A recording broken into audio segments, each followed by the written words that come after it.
Halo dokter Neni, Halo. saya ingin bertanya dokter. Jadi lumayan rame nih, saya lihat dan baca ada kasus yang katanya tuh gagal gara-gara di filler. Nah itu tuh kayak dagunya, misal tadi di filler di dagu nih biar lancip, tapi tiba-tiba pindah ke sini gitu. Hidung tadinya biar rada mancung gitu ya, jadi dia tuh pindah. Nah tapi setelah saya baca katanya itu tuh penggunaan silikon. Nah sebenarnya dokter, filler dan silikon itu apa sih bedanya? Kalau filler itu kan memang kandungannya tuh hyaluronic acid, dan karena hyaluronic acid itu sama komponennya dengan kulit kita, makanya hyaluronic acid itu akan terserap.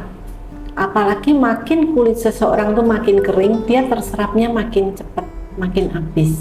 Pada satu titik tertentu kita harus menambahkan injeksi ulang karena dia tidak akan bertahan lama.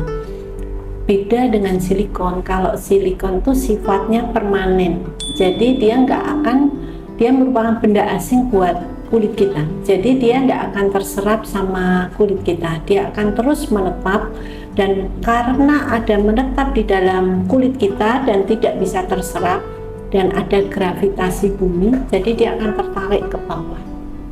Dan itu nggak bisa diapa-apain. Kalau silikon memang nggak bisa diapain. Kalau filler, kalaupun salah suntik, misalnya dokternya nyuntiknya kepanjangan gitu, misalnya dia tidak melihat secara keseluruhan wajah, padahal kita waktu melakukan filler itu penting sekali dokternya tuh berubah fungsi, tidak hanya sebagai injektor tetapi menjadi pemahat atau pematung, karena dia akan melihat ini bagusnya dagunya ke bawah atau dagunya maju ke depan atau berapa banyak yang disuntikkan. Itu semua tergantung dari estetik dokternya.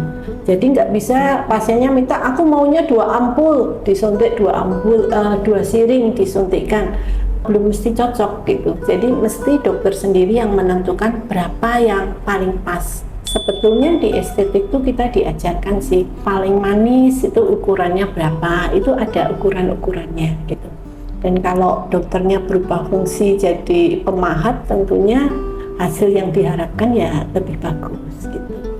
Sedangkan silikon tuh beda, yang silikon tuh dia nggak perlu diulang, jadi sekali injek ya udah ada di situ terus sampai tua pun dia nggak akan hilang, kecuali dikeluarkan lewat operasi bedah.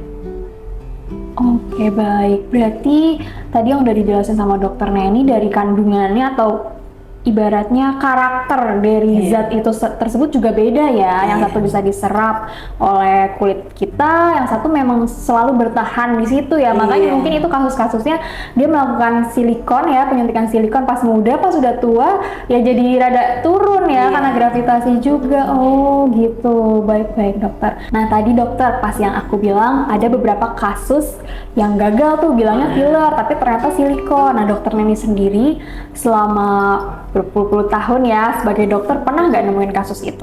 Beberapa saya jumpai, tetapi pada kasus yang seperti itu ya saya nggak berani ngapa-ngapain. Lebih baik saya rujuk ke dokter bedah yang dia bertugas untuk mengeluarkan silikon itu.